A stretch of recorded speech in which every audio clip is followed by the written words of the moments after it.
Hello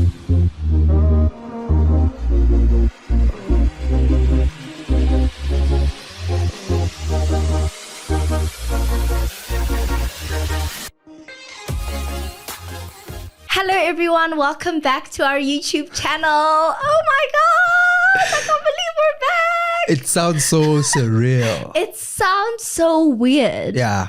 That we're saying welcome back. It's crazy. Guys. Like, I'm looking at all these cameras and I'm like, what is happening? The fact that we have not recorded Yeah. since, and we have not uploaded actually. Yeah. Since the 21st of November, 2023. Yeah. Yeah, no. We owe you guys. Honestly, and I'm so grateful to everyone who has continuously like showed up for us. I'm grateful to everyone who's still been subscribing, still been watching, still been engaging with us like via comments. Yeah. We haven't even like, we've been properly like off of YouTube. So we haven't really been engaging with comments or anything like that. But we are so grateful and we appreciate every single one of the comments. Like, I mean it. I know that we haven't been engaging as much, but I've been so nervous to come back because I've been like, do people still watch us? Like, are people even still looking out for us? Are people still like wanting to see where we're at? Yeah. No, they're there. Yeah. And that I can assure you. Yeah. I mean, it's I think what we've been producing over the years has impacted a lot of people. Yeah. And I mean, we've seen it with people asking us, when are you guys coming back?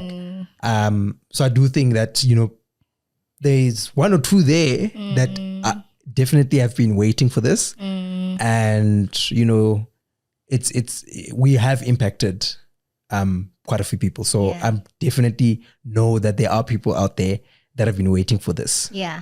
And I think for me, the biggest thing is it's been like we felt called to it. It wasn't just you know, Mike's camera action, let's be famous. Yes. No. Yeah. It was just like, and I think that's what's been hard for me being away is the fact that I've literally never looked forward to a Saturday like today. Yeah.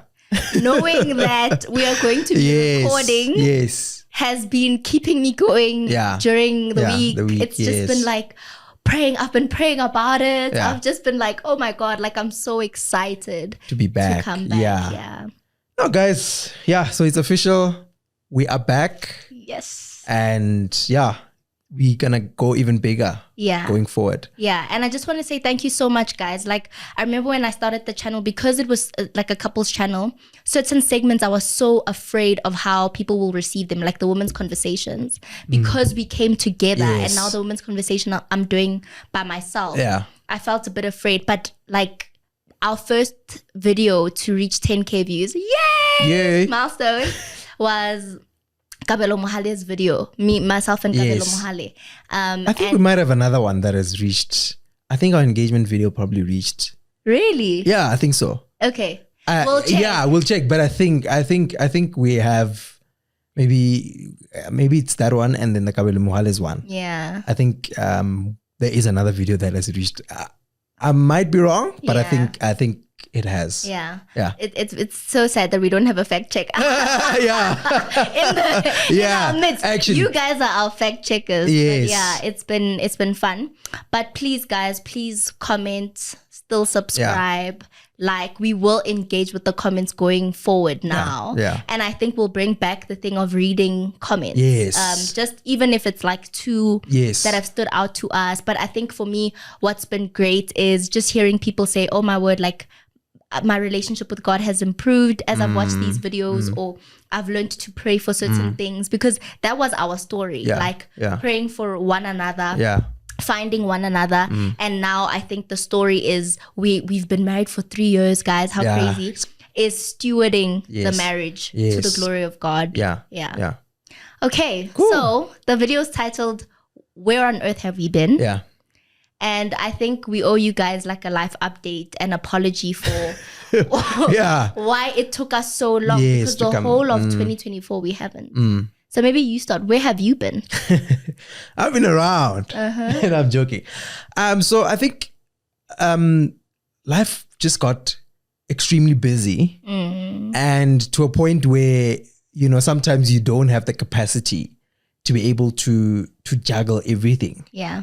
And, you know, I was at a place where I just thought that, hey, actually my career needs a bit more time. I mean, the space I'm in, it's investment banking. So people who know investment banking know the working hours, they know the stress that comes with the work. So I just felt at that point that, hey, I just need to pour fully into my role. And that for me, it just meant, because I mean, even in terms of when you've recorded an episode, you're engaging with the comments, you're looking out for what people are saying. So I just felt at that point that, hey, actually, I need to put a bit more, okay, not even a bit more, much more time into my work. And that for me just then meant just pouring all of my being into my role, because at the end of the day, you know, I had came into my role with these aspirations and everything, and I just felt like things are not aligning as best as I want them to be. Sure.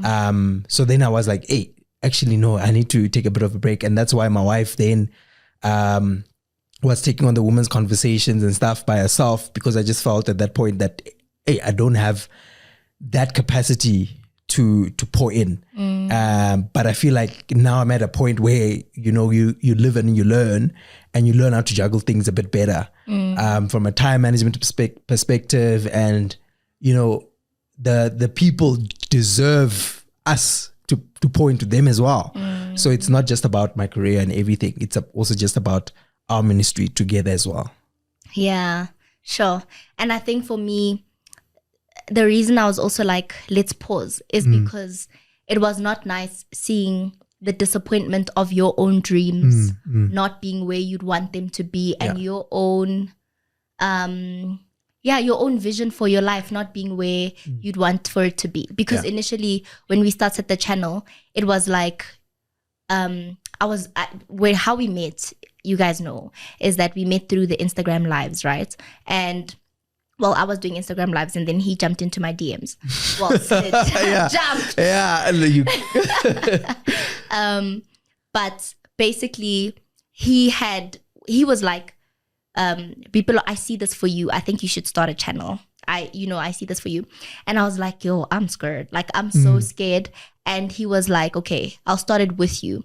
So I felt like YouTube was my dream. You know, it was something that he had started with me.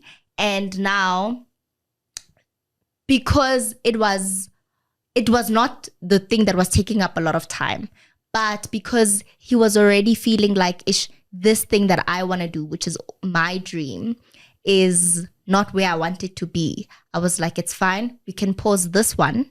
We'll come back to it. And you can pour into this other one as well. Yeah. Because I don't want you to resent it. Like, it's so fun when we do it together. Absolutely. And it's fun when both our cups are overflowing.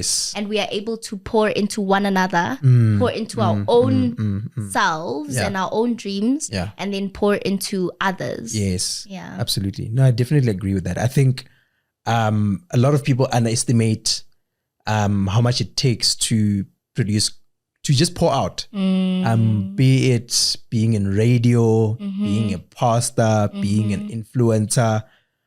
It's pouring out of yourself. And, you know, a lot of people underestimate how much it takes to be able to do those kind of things.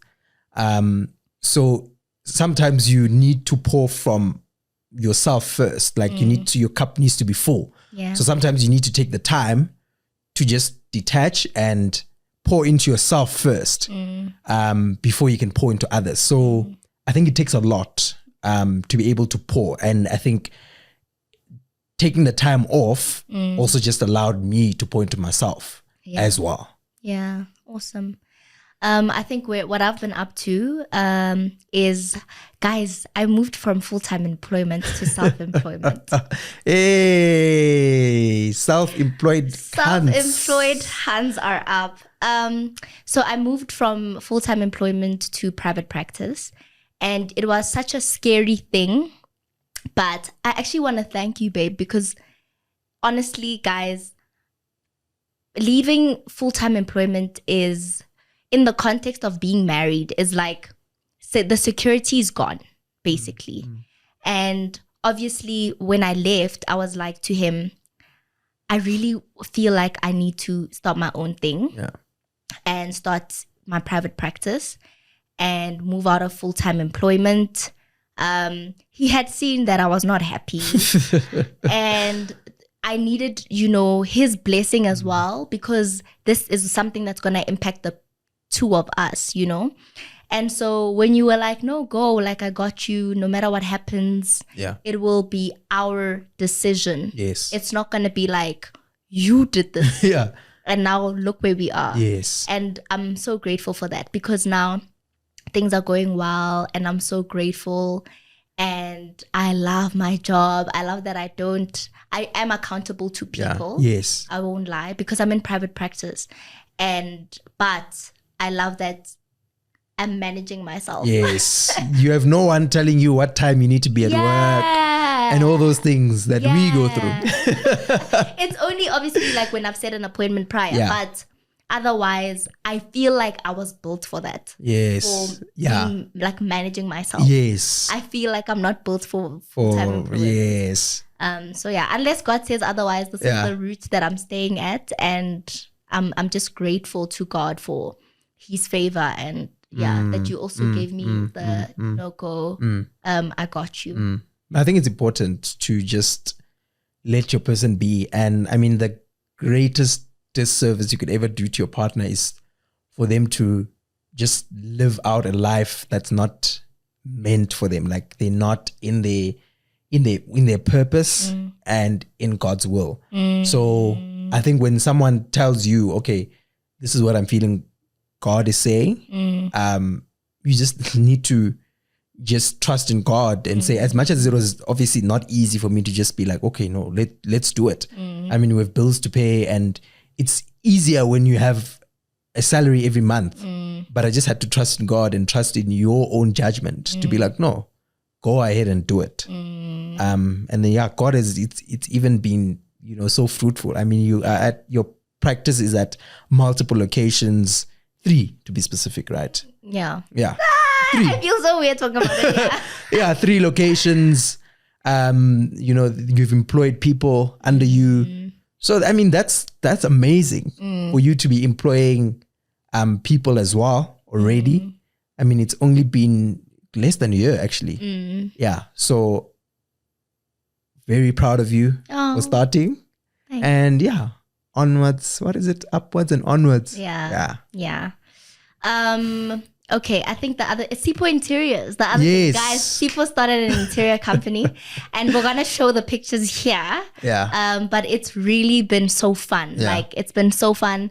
He has been enjoying the transformations. Like, literally, when you see people flip houses from, an older house to modern, that's literally what he's been in. Bathrooms, kitchens, different things. And I'm so proud of you.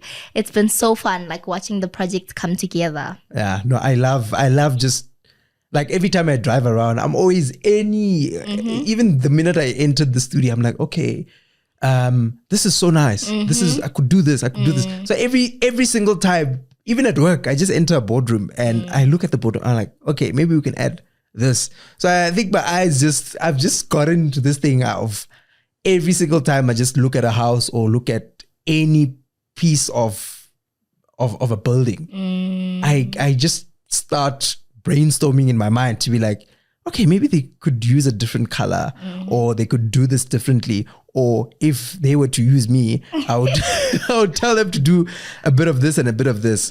I mean, that's come from just watching. I love flipping, just finding a property that's just run down and no one wants it. And you just take it and you just transform it.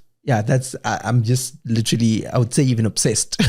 Obsessed is, probably obsessed. Guys, this is not Sipo's favorite YouTube channel. Sipo's favorite YouTube channel is Flipping Johannesburg. When people come to your house and you make them watch like the video of your wedding and whatever, like people have those things that they do. Everyone who comes to our house has to watch Flipping Johannesburg.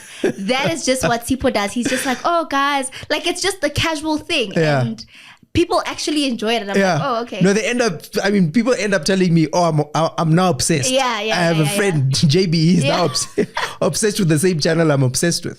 Yeah. So it's just something I love. And yeah, it's been good so far. It's been good. You've employed people. Yes. And I love them. Yes. Because they've done some work for us as well. And that's been so fun. Yeah. Fun doing that. Another thing, okay, so we're starting with the good things first. So I know you're probably going, oh my gosh, all these good things are happening for them. Just wait. We're going to get to the rough parts just now. But yeah, you graduated cum laude, boys are... Yeah. So I did I've been passionate about property for a while. And I did the CA route. You are a CA? Yes, I am a CA. You didn't just go on the route? Yeah, so I am a CA, right? Yeah. But then when I was doing this course, so it's a property practitioner course through UP. And when I was doing this course, I was like, actually, why did I even start doing the CA thing? Because for me, I was like, no, this thing just fascinates me. Yeah. There's a lot of value I get from being a CA, a lot. Like, I never dispute or underestimate the amount of value I get from it. But so when I did the whole CA stream, I just got to, I think it was probably in my third year, where I was like, no, man, these things are just so abstract. It's just financial reporting standards, is your tax legislation, it's your audit standards. It's just standards on standards on standards. So it got very abstract for me. And, I loved it. I did the CA. I wanted to be a CA from grade 6. Sure. Literally. It for me, grade 6 is when I knew, because I met a guy who was a CA and explained to me the whole CA thing. I was like, okay, maybe let me do this. And then when I got to grade 8, when we started doing accounting, that's when I was like, okay, definitely I'm doing this, because that was my favorite subject in high school. Then I did the whole CA route. But then when I got into where I work now in the investment banking division, I'm in the property finance division. I've always wanted to be something in property. And then I actually realized, no, this thing is actually fascinating. Yeah. And when I say it's not abstract, I mean, it's easy to explain to someone. So then I just did this course. I was so fascinated by it. And, I studied hard, and I got the cum laude, which if I did from the beginning, I think I would have, even if I did the property thing, I think I would have been even more happier than my choice. Sure. CA, definitely, it's an incredible designation.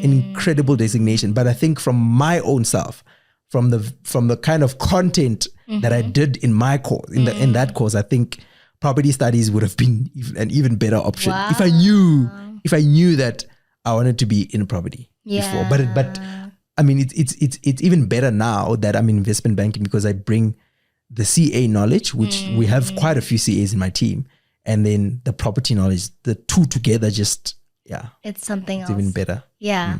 And he's also the chairperson of Youth and Property Association. Yes. Which is a big thing. Yes. It's a great organization that focuses on empowering the youth with knowledge about property. Yeah. So the aim is to transform the property sector through inclusion of youth. And for me, one of the sort of like the initiatives that is dear to my heart is like a job shadow program, where we go to like underprivileged high schools. Wow. And we take these kids for like a week into big companies, like big developers, like Growth Point. I don't know if you know Growth Point, Hyprop or whatever. They build these large shopping centers that you see. And then you take these kids and they actually get to sit with like a QS, a quantity surveyor, to say, oh, this is what a QS does. I mean, who knew in high school that there's something called QS? Unless there's someone in your family or family friend who is a QS.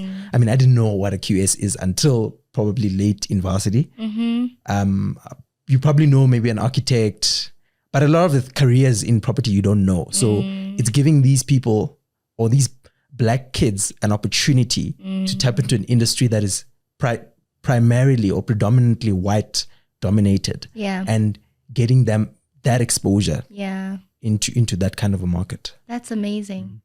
Well done. You've been killing it.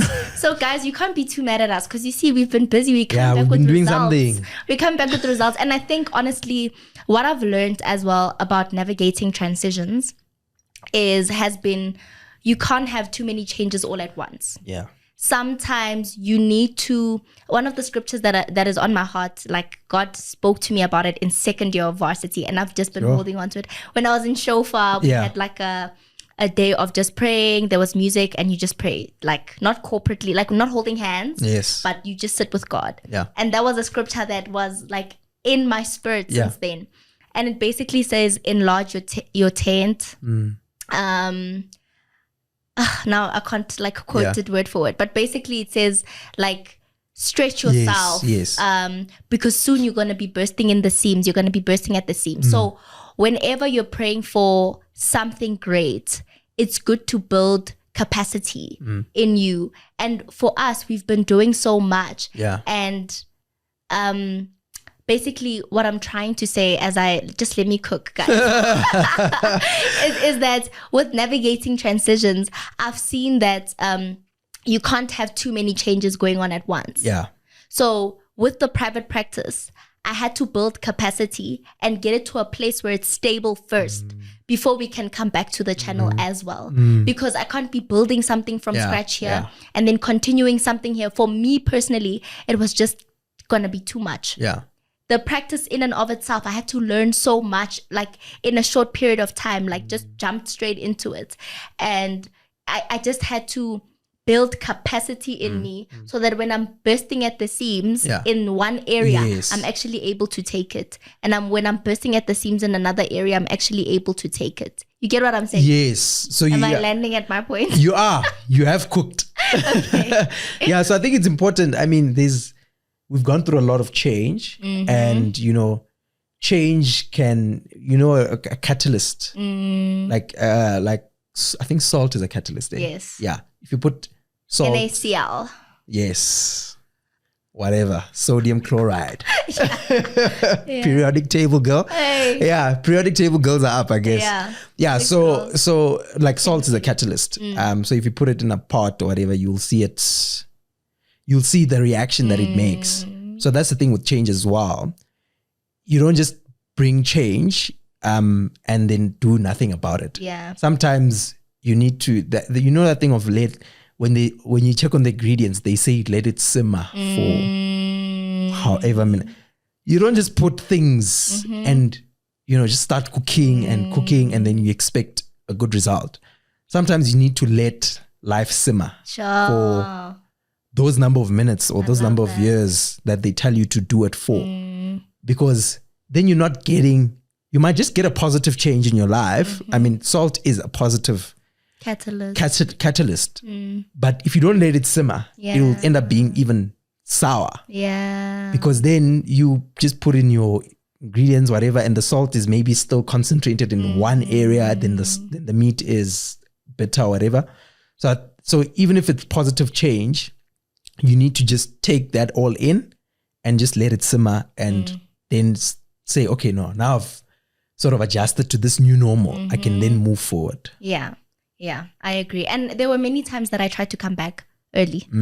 Yeah. And I would book with guests and then cancellation. Yeah. Right there. Yeah. Book with guests and then postponements. And not in a bad way, but just life happens, you know. So yeah, let us let life simmer. Yes. But on the note of transitioning to some of the stuff that have happened that are not as positive. My grandmother passed away, guys. Literally the love of my life, my parent. Yeah. Like I grew up with her. She was like my other mom. Yeah. And she passed away on the 18th of May, 2024. Yeah. So I haven't even posted about it on Instagram. I just posted the video of us at the wedding. I mean, at the funeral. I keep saying wedding. Yeah. But yeah, I think it's just because it's been sensitive and it's been hard to come to terms with. I can't even find the words to say or like how to caption or what. I'm just like, I celebrate her life. And I think that's how I've also taken just like the grieving process, is that at some point I was like, okay, I'm going to join Grief Share, you know, like it's like certain churches have Grief Share where it's like a support group for people who are struggling with grief. And I'm going to do it. And then I just never got to it. And then I'm like, oh, maybe I should book with someone, talk about it and do it. But I think how I've dealt with it is a lot of devotion, a lot of hanging out with friends, a lot of talking about her, and just being busy. Yeah. Which I'm scared. Yeah. That one. that I will crash. Yeah, I know. But it's been challenging. Yeah, of course. And it should be challenging. Yeah. I mean, grief is, someone said that, I don't know if it was someone or the internet or something. It's like you want to give this love and you can't give it. And that's why you never really stop grieving, because you constantly, obviously you come to terms with the fact that this person is gone, but there's still this love that you want to give. You grieving the love and the relationship that you had. And obviously it's not easy. I mean, I lost my dad in 2017. To this day, I still grieve, right? As much as it's easier now because it's been a couple of years after it happened, but I still like remember everything about what happened. I still remember I still remember the Uber driver who, when I was going to catch a flight back to Venda, he was being so joking and stuff, and he did not know what happened. Sure. And then I had to I literally had to tell him, dude, this is not the time. This is what happened. And then from there on, he just said sorry and he kept quiet. I still remember all those very small details, even getting to the boarding gates, whatever. And not boarding gates, but when you take your bags, it's not the boarding gates. When you get to the hostess, the teller. Yes, like, those people, and they were so being the same. I mean, I can't fault them, right? They're trying to greet me and stuff, but then I had to tell them that, hey, this is not a pleasant flight for me. So you remember the finer details, but with time, like it's gotten so much better. But obviously you still grieve. You still go through that process. So So, I mean, I actually did have one therapy session about it. So I think that has helped me. But yeah, I will never stop loving her.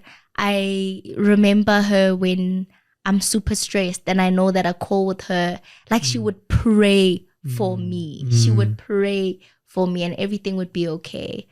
I remember her. And so like, she's literally the reason I am who I am, the reason I love God so much, because she literally built the foundation for me. And I'm glad she got to see me get married, because that's what she kept saying. I got to see you get married. I got to see you buy your first home. And I'm just very, very happy. So she really lived a life of a legend. I mean, her funeral, people, like, she was really a community builder in Mamelodi, which is where I'm from. And she's I'm at peace with how she left. And I mean, it hasn't been easy for me, because obviously you come into a space and, you know, I got to know her for a couple of years, right? And you get into a space and obviously you're the one who's more at loss because it's blood. For me, it's I got to know her by virtue of marriage, right? So then I come into a space and I have to be strong for you as well. Because I remember the day it happened, I literally, in the morning, I sensed, I remember, I don't know if you remember, I said, let's pray for Kuku in the morning of when it happened. Sure. And because I just sensed that, no man, something is happening. And prophet, my prophet. So I don't know if, so you were actually going to work. I dropped you off at work in Rhodoport. I literally remember that day, that morning, I was like, let's pray for her. As we were driving there, and we prayed for her, but I just felt this sense of heaviness that, no, something terrible is happening. So, you know, you take on this role of trying to be strong for you and the rest of the family, and stuff. But obviously you are also in mourning. As much as you're not as in mourning as the people where it directly affected, you're also in that process. So obviously it hasn't been easy. Obviously just seeing how much it affected you as well and the people around you. So yeah, that process is not easy. Yeah. But I think these are the seasons of life. I remember Pastor Martin once said that when we were first dating, no, we were married at this point, but he was like, love, true love, that like a beautiful marriage that lasts, your love goes from cute to beautiful. It's like people who just got married and whatever, we go, oh, cute. That's so cute. Oh my God, they're so cute. Yeah. Oh my God. Yeah. The proposal, they're so cute. And then life happens, like life lives. And you get to see your other person in their winter, in their autumn, in their spring, and in their summer. Yeah. And if you are able to hold on, then your love will go from, oh, that's so cute, to, wow, what a beautiful love that has withstood so many storms and that is still standing even now. Yeah, the cute stuff. I mean, when Jesus was on the cross, no one would have said, that's so cute. But I mean, you would have thought that, what a beautiful, like, how beautiful is it that someone can lay down their lives for a savior. So it's not cute. I mean, you go through trials in life where you lose family members, you lose whatever it is, you lose your job, whatever it is. But the fact that you've made a decision to say that, no, I'm with this person because I love this person and we are going through this life thing together. That's beautiful for me. It's not the cutie. I mean, the cutie stuff are nice, right? They're great. It builds, but it's not the be all end all. That's so true. Yeah. Guys, we also became puppy parents, dog parents. I can't believe this because I used to be so afraid of dogs, like so afraid. But like Sushi now has become my whole life. Like we should show them videos or pictures. I will definitely ask JC to add them. But yeah, guys, Sushi is our new dog. He's a Labrador. He's big now. I call him Baka Haynes as well because he barks so much. But he's brought so much life like to our home. He wakes up at 4:30 in the morning to eat. And then he eats again later. And then from 4:30 he's barking outside. He wants his moment to shine and tell people that he's awake. And then he comes back and he sleeps again. So yeah, it's been nice watching you be a dad. Like Sipo's so patient, so patient, and I scream a lot. I'm like, Sushi, stop it, da-da-da. And Sipo's like super patient, super chill. But I obviously wake up with him most of the time because I'm an early riser in general, and then from potty training because he sleeps in the house. Oh my word, he sleeps in the house. So when he was in the house. when he was small, it was waking up and I can smell that, this guy, and I know exactly where he did it because there's a specific room with the carpet. So so dogs like wherever there's a carpet because of their feet. They want their feet to be, I don't know if it's the comfort thing, but I know exactly where he did it. And it was very disgusting. Yeah. So I had to wake up, clean up, and then started potty training, like literally take him out in the evening, stand there. He wouldn't do anything. And I'd even stand for 30 minutes until he pees or does whatever. Then I'd go back into the house. Then in the morning, it was the same thing. But he got used to it. Now he never does he never does it. He literally will scream at you, bark at you until you open the door. Take him out. Yeah. You actually did the whole thing. Like, it wasn't easy. Kudos to you. It wasn't easy picking up those things in the morning. No. Yeah. I feel like that's a good note to end it at. But guys, this has been like such a fun. I don't know if it's been fun. Yeah. But I mean the last part about the group was a bit sad. Yeah. But yeah, guys, if you're new here, please catch up on our older videos, maybe to get to know us, like what things were like before, how we met, the whole Cape Town story. Yeah. Oh, guys, we also had our TV moment on SABC1 Daily Theatre while we were gone. They invited us to speak about lobola and marriage and engagement, so that was fun. But yeah, in the next video, because our last video was about red flags, we did say not the absolute next one, but the next one where we are together, we'll talk about green flags in relationships. So guys, let's keep this family a safe space, because it's been a safe space. Like, we haven't gotten nasty comments, probably one or two, but really it's been a safe space, and we are so grateful for that. Please continue to like, comment, subscribe. We're wearing green and brown vibes. So if you reached the end now, please put 3 green hearts or 3 brown hearts, or green and brown. And yeah, stay tuned. Next week we have a hectic guest. Like, I'm so excited. It's a women's conversations, but I think anyone will benefit. Like, whether you're a woman or a man, you will benefit from this conversation. Thanks, guys. We love you so much. Bye. Cheers. Peace.